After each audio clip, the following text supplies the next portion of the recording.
everybody, I'm Jene, and today I'm going to share with you my career journey. So many years ago, I graduated from NTU with a degree in accountancy, and I decided to join the Central Bank of Singapore MAS because I wanted to explore what career options there might be in the area of banking and finance. So thereafter, I actually went on to join Citibank Management Associate Program, where they actually will rotate us for 3 years across different departments. So during that time there, I would spend some time in finance, mortgage, as well as SME banking. So during my first year within the bank, it was very interesting because I was able to launch a new product, which is in principle approval for mortgage many years ago, before smartphones even exist. So during that time, I think the challenge is really on how do you streamline a very complicated process for assessment into something where you can get to your outcome with by having the applicant declare only merely less than 20 fields. And what's made it more challenging was also about how you can avail such solution in the show flat where the decision is needed when there's not even things like smartphones during that time, no Wi-Fi available, and we need to think about how we bring portable connection to power the laptops so that we can grant the in-principle decision. So it was quite a exciting experience for a newcomer whom in the first year have to first create the online logic, the decisioning, as well as plan the entire event for a media launch, as well as to do the above the line print ads that will be used subsequently for publicity. So I covered the end-to-end product launch cycle during my first year within the bank, and that was something that kind of confirmed my passion in product management, and I didn't look back. So for the last many years, I've been pursuing the same path of product management across different products, different companies and different departments. So from Citi, after doing a mortgage and SME banking, I then went on to join Citibank Hong Kong, where I was heading the product management for credit cards as well. And thereafter, I returned to the local mortgage team again, this time not as an individual contributor, but as a team lead, where I head up the team of 8 people who were looking after local Singapore mortgages as well as overseas mortgages.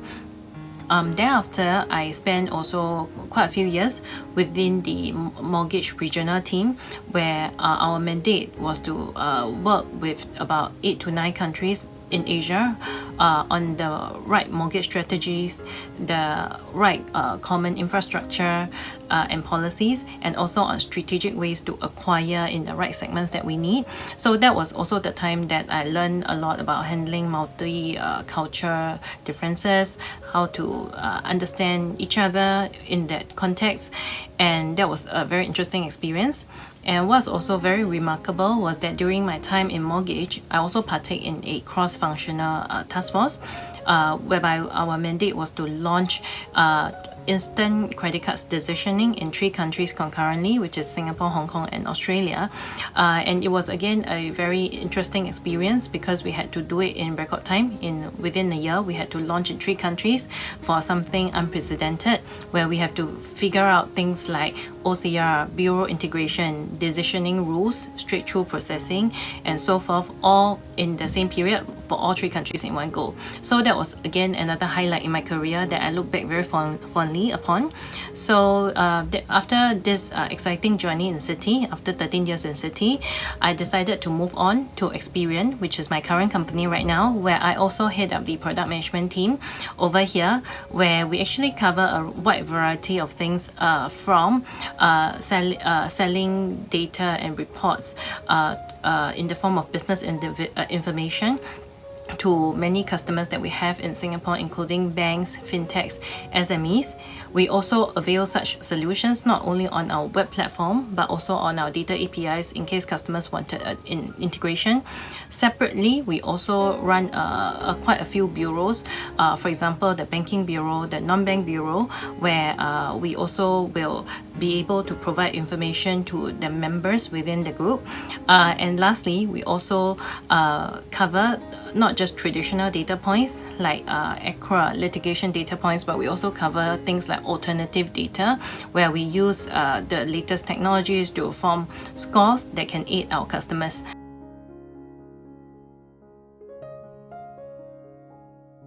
In terms of trends, of course, we see that there's an increased demand for digitization as companies try to navigate through COVID and also to improve their own productivity and to reduce manual labor and so forth. So in that sense, we are seeing more companies jump on the bandwagon. We're seeing increased interest for cloud solutions and APIs to help automate their internal processes and to acquire and onboard customers more efficiently and in a more frictionless manner. So digitization is certainly a trend that will not go away and will only accelerate in the upcoming years as we try to navigate through the current market situation and to be also more effective and innovative in the long run. Secondly, I think another trend that we also observe is that more companies are interested in using data and analytics to drive their business decisioning and also to attract and maintain the right customers. So for instance, in my area of work, we work with a lot of lenders, be it traditional lenders like banks or fintechs, alternative lenders, where they are increasingly using data, traditional data points, as well as alternative data points, where we look at payments data that are created using machine learning techniques to then help to inform them on whether can they onboard a customers or not. Do they have any risk in their current portfolio? Is there a need to collect or draw back the line a bit earlier because there's some inherent risk in certain customer segments? So we are seeing data being applied in every part of the life cycle, from onboarding to portfolio management to collections management, for example. And that's a trend that again I think will only become bigger over the years. I think we also see an increased demand or interest in ESG and products that are sustainable. And I think this is an important trend that that we should all pay attention to, given that the earth does need our attention, and it's important to make sure that whatever businesses that we are doing are also in line with the principles of protecting the environment as well as having the correct social and governance principles. So I think ESG is again one big area that I see as an increasing trend.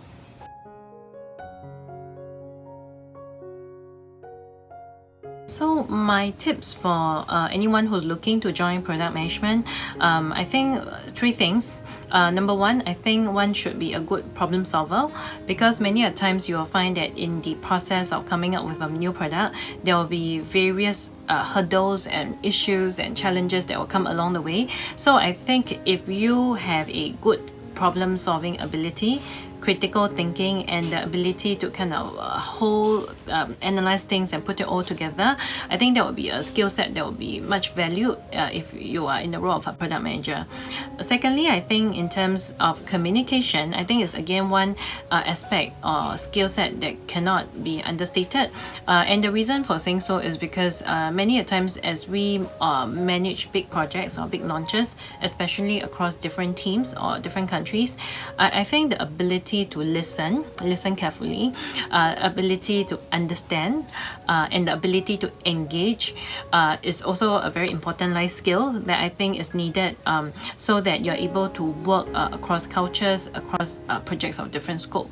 So I think the ability to communicate clearly will be something that will be very important. Thirdly, I think grit or tenacity is something that will be also a very desired trait in a product manager, given that there are many projects that will hit multiple roadblocks. There will be times that the resourcing or the budget may not be available, and there will be times that where the product is look like it will be not successful. So during such times, it's important to have that grit, the tenacity, right, to push on, to continue to work hard, continue to show passion and perseverance towards the project, and then try to navigate it to success.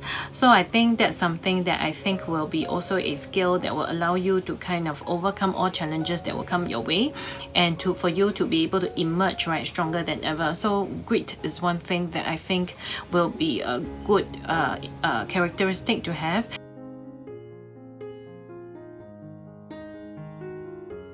The learnings for me is the difference between a manager and a leader. In my mind, a leader is someone who is able to envision the future, envision the possibilities, communicate it to the team so that the team knows where to aim for and where to go. So I think number one will be envisioning. Number two, I think a leader needs to enable. So if you want the team to accomplish a certain project, let's give them the right tools so that they are in a position to be productive and to be working towards the end result in a more efficient and effective manner. So enabling is something that should be done. Third thing is also the ability to empower them sufficiently so that they have the leeway to run and also to be able to think and act like an owner because they are given the empowerment. The last area will be in the form of energizing, whereby I think a leader need to be able to energize the team, cheer them on when times are not going so well, and then to also encourage them and to praise them when they succeed. So all this energizing is something that I think a leader should also do as well. Second learning I would like to share for the day is really in terms of how I believe that for any project or product to succeed, I think there has to be a very clear kind of methodology in which first and foremost we need to have a clear purpose of what is it that we're trying to do here, and then next to have a belief that it actually can work and can happen, and then next we form a strategy to figure out how do we achieve that kind of end state that we're looking for. And after we lay down the strategy, we must execute and we must work hard in executing.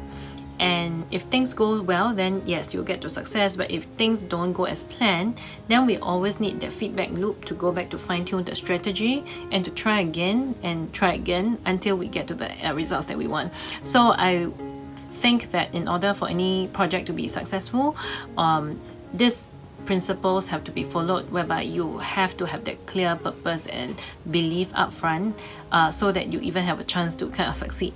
So that's something else that I also believe in and have learned. The third thing I would like to share is this thing about self-care. Whereby because I'm a working mom, I'm often torn between work and family, leaving very little time for myself.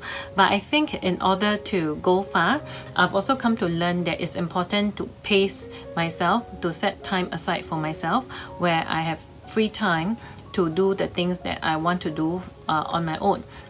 So it could involve reading, going for massages, hanging out with friends and so forth, to ensure that you keep some time for yourself to reflect and to relax, and that will also allow you to go further in everything that we do because we sustain the energy in us. So that's the sharing I have.